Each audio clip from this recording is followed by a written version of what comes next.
Hi there, Simon Atkins here. If you've been working or in the workforce for the last 20 years or so, and you can kind of see what you've been able to accumulate over that period of time in terms of your nest egg, in terms of your retirement fund, and you're not really getting to where you're going to, you think you're going to go, because you might be thinking, well, I've got another 10, 15 years or so in the workforce, then I'd like to be able to get out and retire.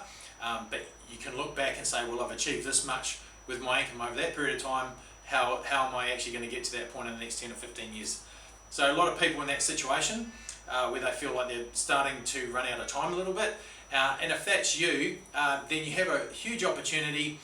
if you believe in the property market, and that's something that you want to utilise to really bolster your retirement savings, and something that can actually generate a residual income for you once you decide to leave work. So the opportunity I'm talking about there is around the growth cycle. So property, all property moves in cycles, in growth cycles. We have times of summer where it grows very strongly for a period of years, might be 5, 6, 7 years, and then other times of winter where it might be stagnant for 10 years or so, and they're very flat. But they go through these cycles, and if you know how to read these cycles and understand them, then you can do incredibly well out of the market if you time getting into them at the right period. So I'll just show you on the whiteboard here, just quickly, my trusty whiteboard. Sydney, as an example, just as a quick example, Sydney has just gone through their major growth cycle in the last, last 12 months has come off the top, but in the 5 years previous to that, Sydney has shot up around about 70% over the last 5-year period. Last 12 months it's started to actually come off the top here though. Because all markets that when they have their major growth cycles, which this has been for Sydney, they all tend to overshoot the market here, and they get overheated, and then they kind of come back a bit and chill out for a few years after that, because like the growth's been so strong, and it tends to take a breather, and you can get property prices coming off a bit once you reach that peak. And that's mainly driven, as I said, by people wanting to jump in around this period here because of the media getting all excited about it, more and more people getting excited about it, and you can very easily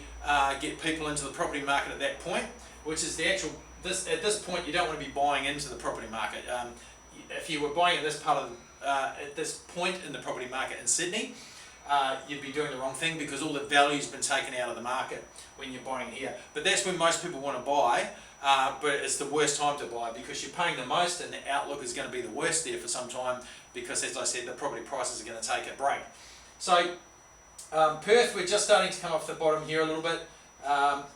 That's where we are, and we've had about 10 years or so where we've had a very flat market, and we'll be looking to now come into our major growth cycle over the next, this will probably be something similar to Sydney, where over the next 12 months or so we start to grow again, and then we maybe get 5 or 6 years, 7 years, it just depends on how strong that growth is, that we have an upward trajectory like this over a small period of time. And it's really, really important, like I say, if you're over 40 years old and you're looking to bolster that retirement, that you take advantage of this period of time that we're coming into. And in terms of Perth, it'll be probably, if you're over 40, it'll probably be the last opportunity that you get to access the Perth market and benefit from a major growth cycle like this, because this will probably happen over the next 7 or 8 years, at which point it will be finished. Then in 8 years,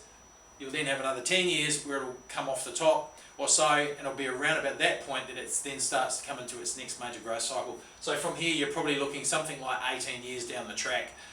before the next one comes around. So this is the period of time that we're coming into that we want to benefit from. You don't want to be anyone that was in Sydney buying at the top here, but you do want to be buying down here. Like I said, most people are quite happy to jump in here. Few people are that happy to jump in here for some reason, but it's the time when you can really time your run at its absolute best and make the most money in the shortest period of time, because it's just because you're timing the market right at a time when it's getting its major growth. So like I said, if you're over 40, I hope that helps you out. If it's something that you want to get your dot your I's, cross your T's, get yourself in order to be able to take advantage of this market, then I think it would make very, very good sense to do that, and it's a time where you can really bolster that nest egg of yours over the next 10 years or so. So look, I hope that's helpful, and I hope to speak to you soon.